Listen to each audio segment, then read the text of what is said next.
नमस्कार दोस्तों, स्वागत है आपका स्टडी फॉर सिविल सर्विसेज में। वीडियो को पूरा देखिए। कोई भी आपका फीडबैक है, कोई सजेशन है, तुरंत वीडियो में कमेंट करके जरूर बताइए। अच्छा लगे तो वीडियो लाइक जरूर कर लीजिए और ऐसे वीडियो लगातार फ्री में पाने के लिए चैनल को तुरंत सब्सक्राइब कर लीजिए और बेल आइकन को जरूर टैप कर लीजिए ताकि आगे भी सारे वीडियो आपको मिलते रहे। यूट्यूब में फॉलो करते हैं तो प्लीज ये वाला फ्री टेलीग्राम चैनल जरूर ज्वाइन कर लीजिएगा। सारे नोटिफिकेशन, सारे अपडेट यहीं पे आते हैं, ध्यान रखिएगा। स्टडी फॉर सिविल सर्विसेज का कोई भी पेड ग्रुप अगर आपको ज्वाइन करना है तो सिर्फ 8564805309696086089755 यही नंबर है हमारे, सिर्फ जहां पे कॉल या व्हाट्सएप कर सकते हैं।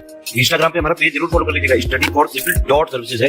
ट्विटर पे हमको जरूर फॉलो कर लीजिएगा, @study for civils है। सारे क्वेश्चन अटेम्प्ट करिए और स्कोर अपना तुरंत कमेंट करके बताइए।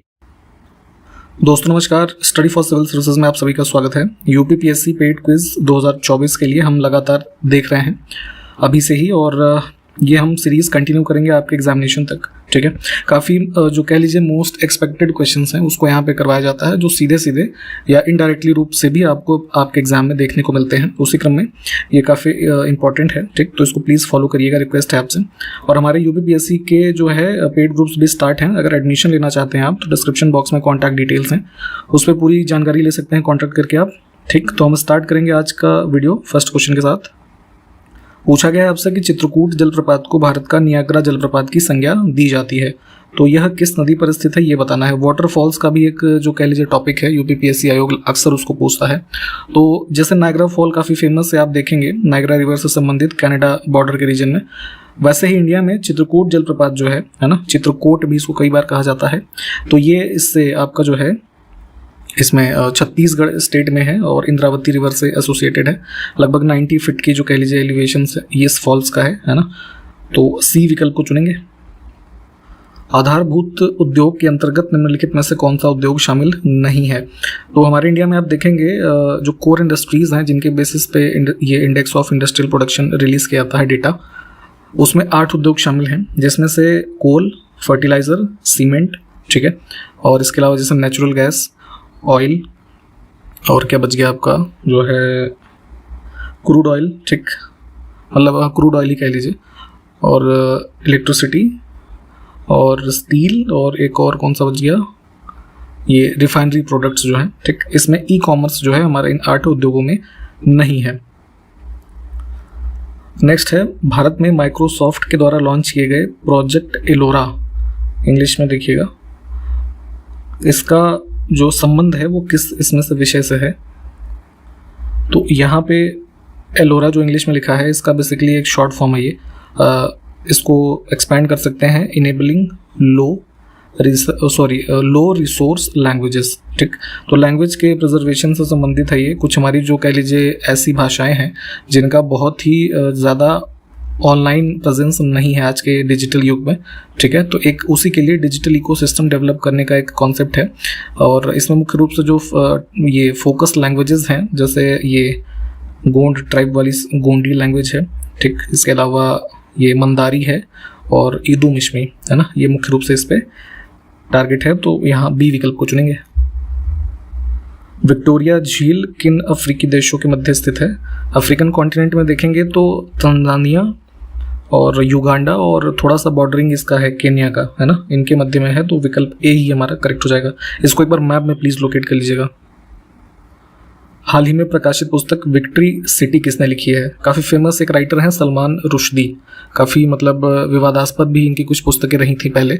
उसी क्रम में इन्होंने कभी रिसेंटली 2023 में इनकी बुक पब्लिश हुई है, विक्ट्री सिटी, इसको लिखा है, जिसमें कि एक 14th सेंचुरी की महिला की कहानी है जो मतलब एक पैट्रियार्कल सोसाइटी में उसको रूल करने का मौका मिलता है।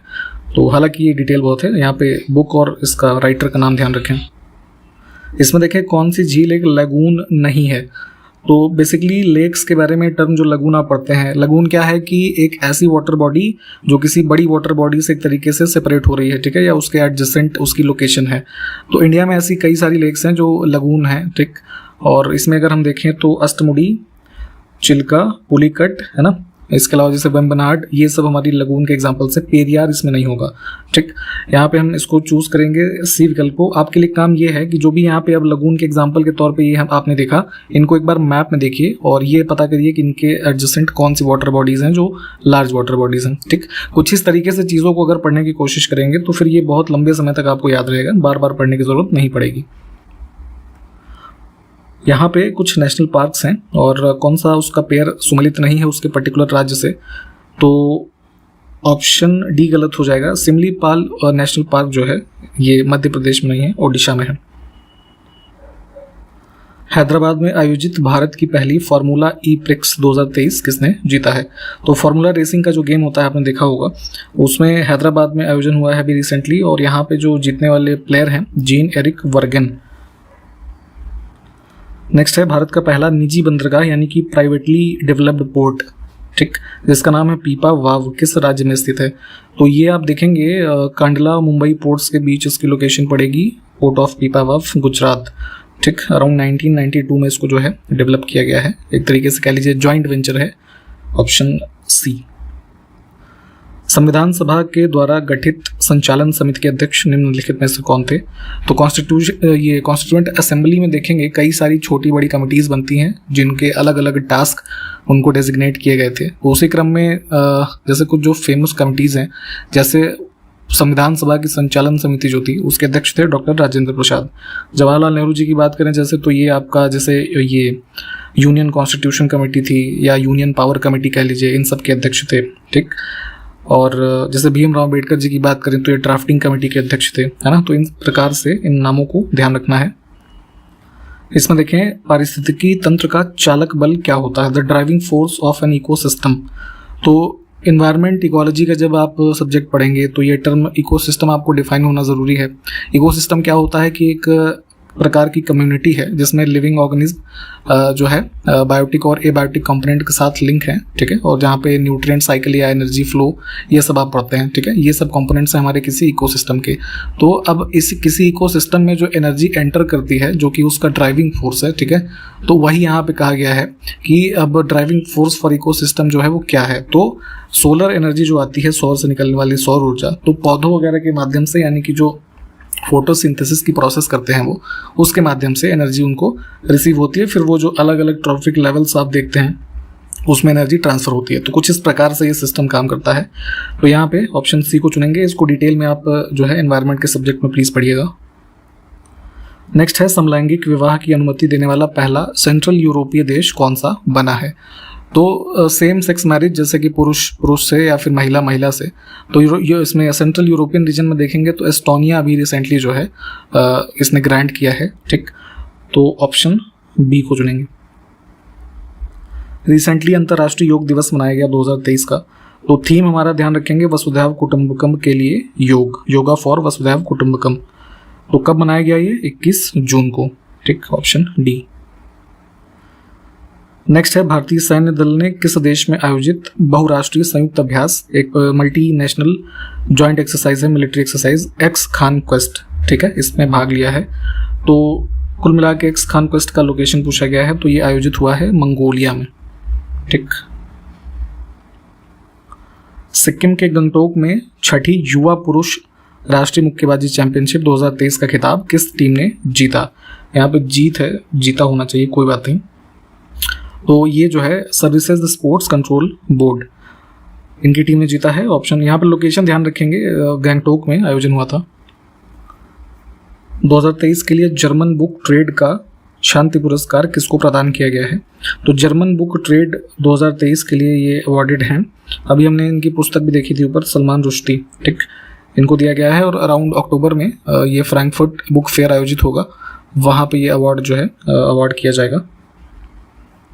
क्रॉपिंग सीजन्स आप 3 प्रकार के जानते हैं। जैसे अभी जुलाई का जो मंथ चल रहा है, इसमें जो हमारी क्रॉप्स लगेंगी वो खरीफ की फसल लगेंगी, रबी की फसल सर्दियों में लगती हैं, और जायद की फसल जो है ये मार्च के टाइम से लगती हैं, और अब इनके समाप्ति का टाइम पीरियड है।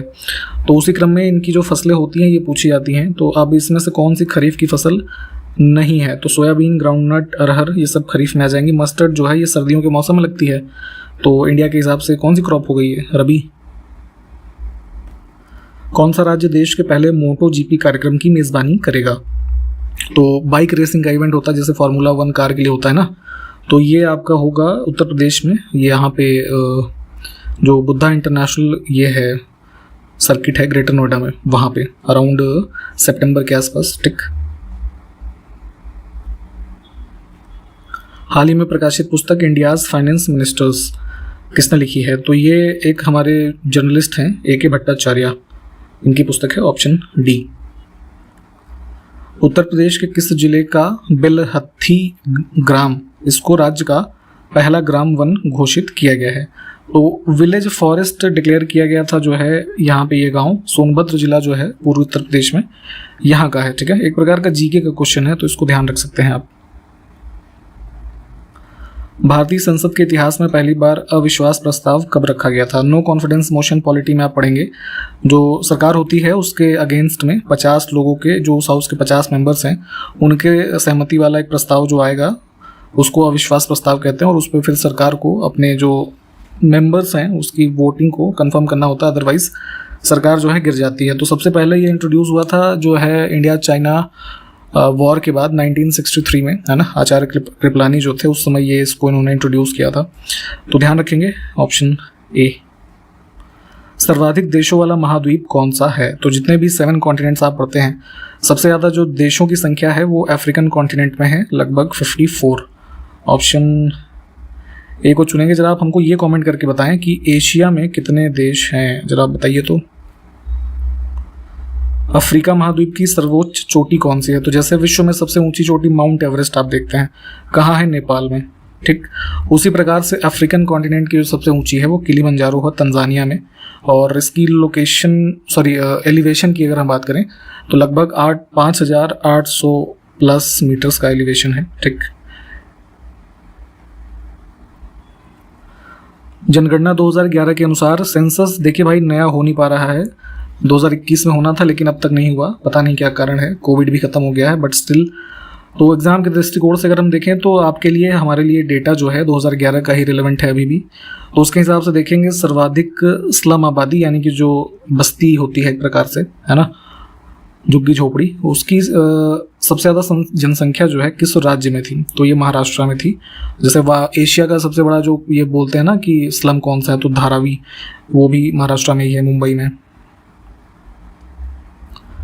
कौन सा देश सार्क का सदस्य नहीं है? सार्क के बारे में शायद हमने पहले भी बात की थी, south Asian association for regional cooperation, 1885 में इस्टेब्लिश होता है। ठीक है, और इसकी अगर हम देशों की बात करें तो इसमें जो है आपका म्यांमार नहीं है। ठीक है, अफगानिस्तान, भूटान, मालदीव्स, श्रीलंका, इंडिया, पाकिस्तान, नेपाल, ठीक है, ये सब देश हैं।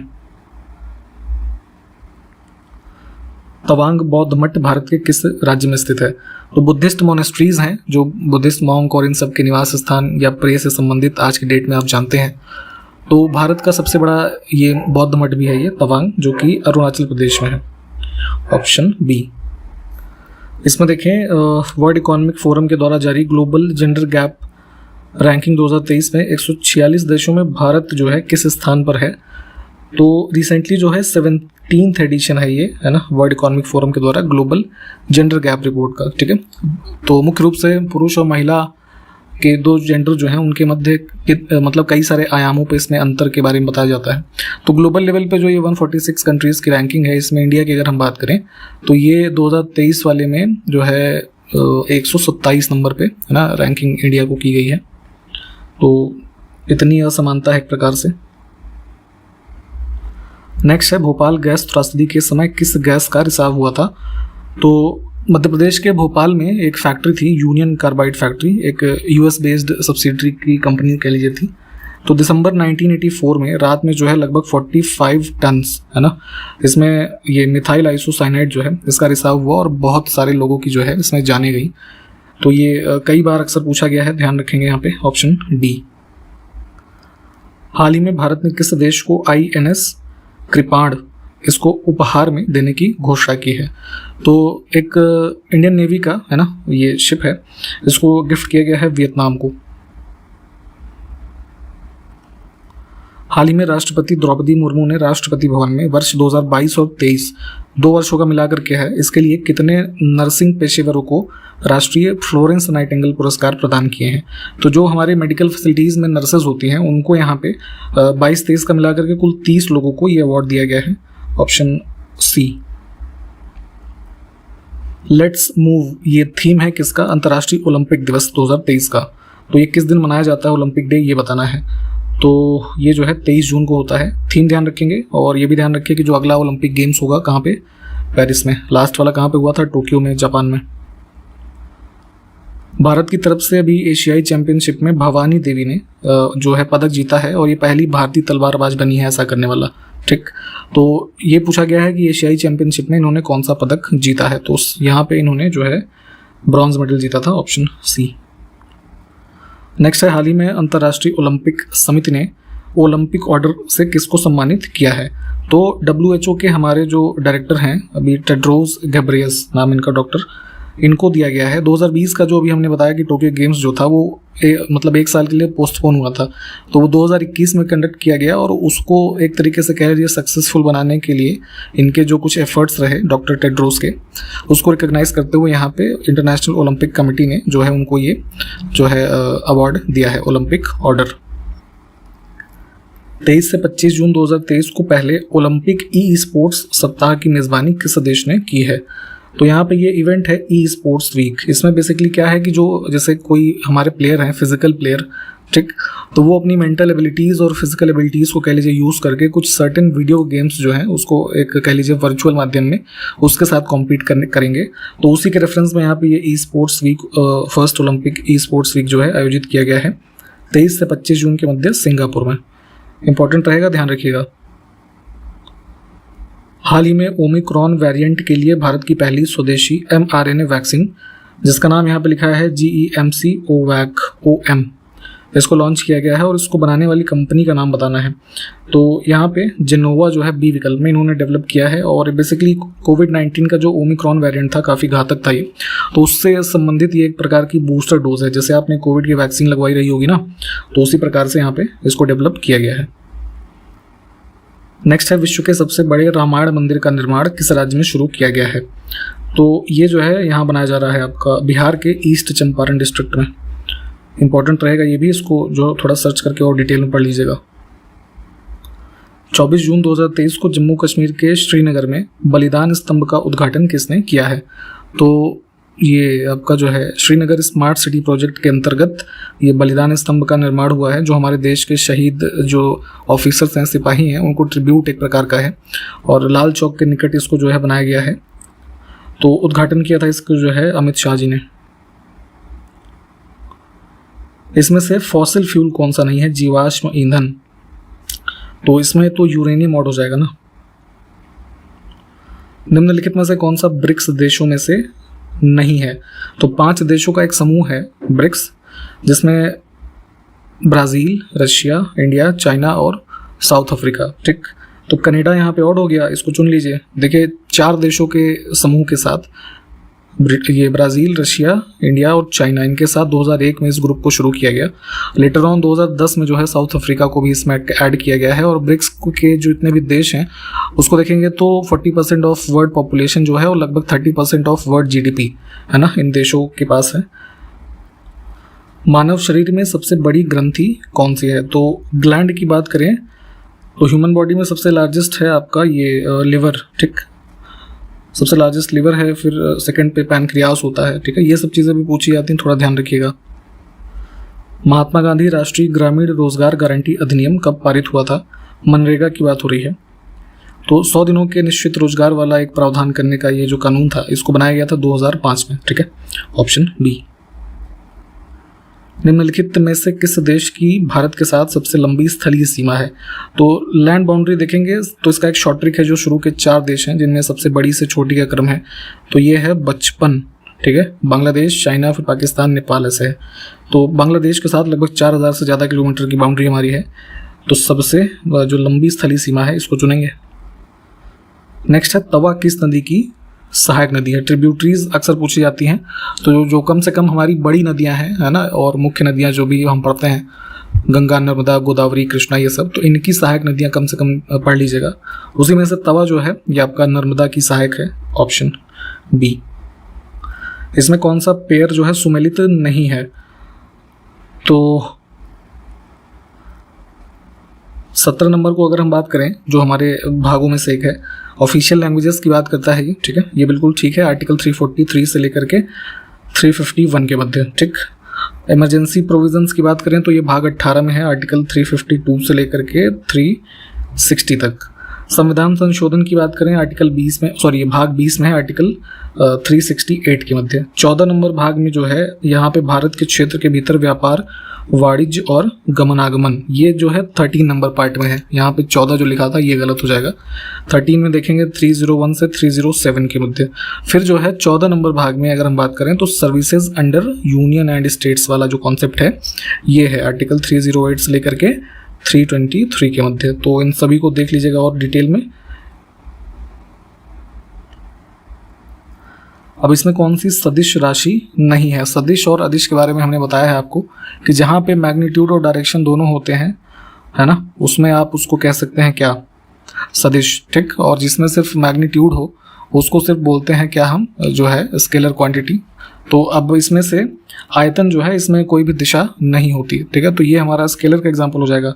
बाकी विस्थापन, वेग, बल, है ना, ये सब जो है सदिश राशियों के एग्जाम्पल होंगे। ऑप्शन हम इसमें 1 को चुनेंगे।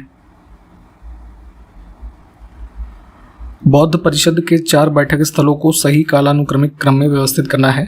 बुद्धिस्ट काउंसिल 4 फेमस हैं। इसमें देखेंगे जो पहली होती है, बुद्धिज्म जब पढ़ेंगे तो यहाँ पे आप इसको भी पढ़ेंगे डिटेल में, तब और देख लीजिएगा। फिलहाल जैसे सबसे पहली होती है 483 BC में, ठीक है। कहाँ पे?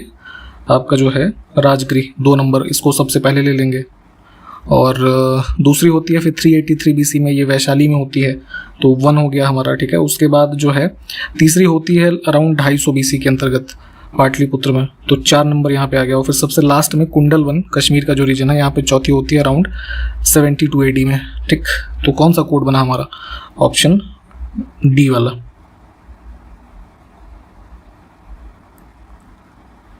फसल चक्र क्यों आवश्यक है? क्रॉप रोटेशन, एक ही प्रकार की अगर कृषि आप एक पीस ऑफ लैंड में लगातार करते रहेंगे तो उसकी उर्वरता जो है, फर्टिलिटी कम हो जाती है। तो डाइवर्स प्रकार की हम फसलें लगाते हैं, जैसे इंडिया में ही देखिए तो जैसे रबी, खरीफ और जायद 3 प्रकार की क्रॉपिंग पैटर्न्स हैं, तो उससे फर्टिलिटी हमारी जो है उस सॉइल की मेंटेन रहती है। तो इस वजह से फसल चक्र आवश्यक है। अंतिम प्रश्न देखिए आज के वीडियो का, निम्नलिखित में से कौन सा रैंप घाटी का उदाहरण है? ज्योग्राफी में आप यहाँ पे टाइप ऑफ वैलीज पढ़ेंगे, उसी में से एक प्रकार की रैंप वैली होती है। इस प्रश्न का उत्तर आप हमको कमेंट करके बताइए।